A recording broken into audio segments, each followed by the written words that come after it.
ఇంకోటి ఆ unions every year అంటే ఆ యూనియన్లో ఉన్న ఫండ్ తాలూకు ఇంత ఫండ్ ఉంది దీనికి ఇలా యూజ్ చేసామనేది ఒక యాన్యువల్ ఇది సభ్యులకు నివేదికలాగా అందించాలి కదా. అలాంటివి కొన్ని యూనియన్లో జరగట్లేదు అనేదే కదా అసలు ఈ ప్రస్తావన ఎందుకు వచ్చింది. కొన్ని యూనియన్లు అలాంటివి లేవు, నాయకులు కుమ్ముక్కై దాన్ని తినేస్తున్నారనేది బాగా వినిపిస్తుంది.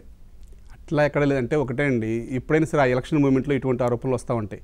ఎందుకంటే ఇప్పుడు కూడా అంటే గతంలో ఏం జరిగేదో మాకు తెలియదు, కానీ ఇప్పుడు నేను ఫెడరేషన్ ప్రెసిడెంట్ అయిన తర్వాత ఈ 6 సంవత్సరాల నుంచి కూడా ఒక ఎలక్షన్ పెట్టాలి అంటే ఏ యూనియన్ ఎలక్షన్ పెట్టాలి అన్నా కానీ ఫస్ట్ ఆ యూనియన్ యొక్క అకౌంట్స్ అన్నీ కూడా జనరల్ బాడీలో ఆమోదం పొందిన తర్వాత మాత్రమే నేను ఎలక్షన్కి వెళ్తున్నాను అండి.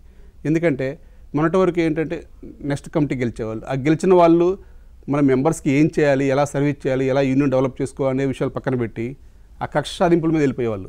ఇప్పుడు మీరు అన్నట్టుగా అకౌంట్స్ మీద వెళ్ళిపోయేవాళ్ళు.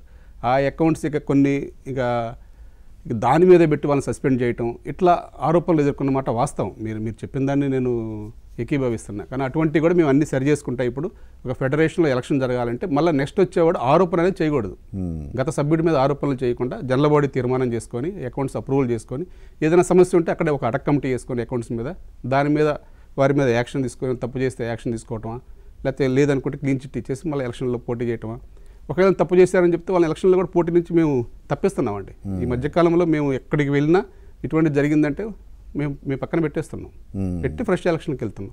అందుకే ఇప్పుడు ఫెడరేషన్ ఇంత స్ట్రాంగ్గా ఇంత అంటే ఒక మూకుమ్మడిగా అందరూ ఒక నిర్ణయం ప్రకారం ఉంటున్నామండి. ఇప్పుడు మీకున్న ఈ 24 క్రాఫ్ట్స్లో ఈ ఏ యూనియన్ కరెక్ట్గా అన్నీ పక్కాగా ఉంది? మ్యాక్సిమం ఇప్పుడు అన్ని యూనియన్లు ఉన్నాయండి, కానీ ఆరోపణలు ఎదుర్కొంటున్న యూనియన్లు కూడా ఉన్నాయి. అలా అని కానీ ఎదుర్కొన్నా కానీ వెంటనే అటక్ కమిటీలు వేసాము. ఇప్పుడు సపోజ్ టెక్నీషియన్ యూనియన్ ఉంది, ఫైటర్స్ యూనియన్ ఉంది, ఇట్లా ఆరోపణలు జరిగాయి. మొన్నటిదాకా మేకప్ యూనియన్ జరిగింది, మేకప్ యూనియన్ అటక్ కమిటీ వేసాము, సాల్వ్ చేసాము, మళ్ళీ ఫ్రెష్ బాడీ పెట్టాము. ఇప్పుడు టెక్నీషియన్ యూనియన్ మీద ఆరోపణలు జరిగాయి, వాళ్ళకి జనరల్ బాడీ పెట్టాము, ఒక ఆడిటర్ నియమించాము, అటక్ కమిటీ వేసాము. ఆ ప్రకారం ముందుకు వెళ్తున్నాం. అది కూడా అతి త్వరలో మీటింగ్ పెట్టి వాళ్ళకి అనౌన్స్ చేస్తామని చెప్పాము. అట్లా ఇప్పుడైతే అప్పుడైతే అన్ని యూనియన్లో ఉండేదండి ఆ సమస్య. ఇప్పుడైతే మ్యాక్సిమం అన్ని యూనియన్లో లేకుండా ఒకటి ఏ యూనియన్ అయితే ఎలక్షన్ జరుగుతాయో ఆ యూనియన్ అన్ని సమస్య పరిష్కరించుకుంటూ వెళ్తూ ఉన్నామండి. ఎందుకంటే ఒకటి మీరు అనే ఆరోపణలు ఏంటంటే ల్యాండ్ ప్రతి యూనియన్ ఒక సభ్యుడి కోసం ల్యాండ్ కొంటున్నారండి. ల్యాండ్ ఏ యూనియన్ నాయకులు అయితే కొన్నారో ఆ యూనియన్ నాయకులు నెక్స్ట్ ఉంటలా. ఓకే, ఇదే మెయిన్ మీకు పబ్లిక్లో వినపడేది కూడా ఇదే. ఇప్పుడు సంక్షేమం కోసం అని చెప్పేసి ఆ రోజు జనరల్ బాడీలో పెట్టి ఆ రోజు కమిటీ ఆ రోజు ఒక ల్యాండ్ కొంటున్నారు. ఆ ల్యాండ్ రేటు ఒక రేటు జనరల్ బాడీలో అప్రూవల్ తీసుకొని కొంటారు. కానీ లేదు ఈ నాయకులు తిన్నారని చెప్పేసి ఇక మోత్ పబ్లిసిటీ, సోషల్ మీడియా, ఇక ఆ యొక్క ఎలక్షన్ రాజకీయంలో వచ్చినప్పుడు మాత్రం కొంచెం ఇటువంటి ఆరోపణలు జరుగుతున్నమాట వాస్తవం. అలా ఎన్ని యూనియన్స్కి ఉంది ఈ ల్యాండ్ ఫెసిలిటీ అనేది? ల్యాండ్ కొన్న ప్రతి యూనియన్ బాడీ మారిందండి.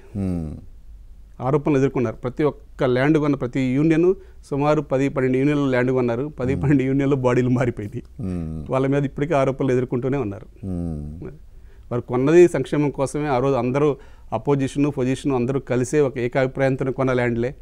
కానీ ఇక ప్రతి దగ్గర ఒక 10% ఉంటారు, కానీ అందరినీ సాటిస్ఫాక్షన్ చేయలేము. ఇక వారికి ఎంతసేపటికి ఆ నిందల మీదే ఉంటారు.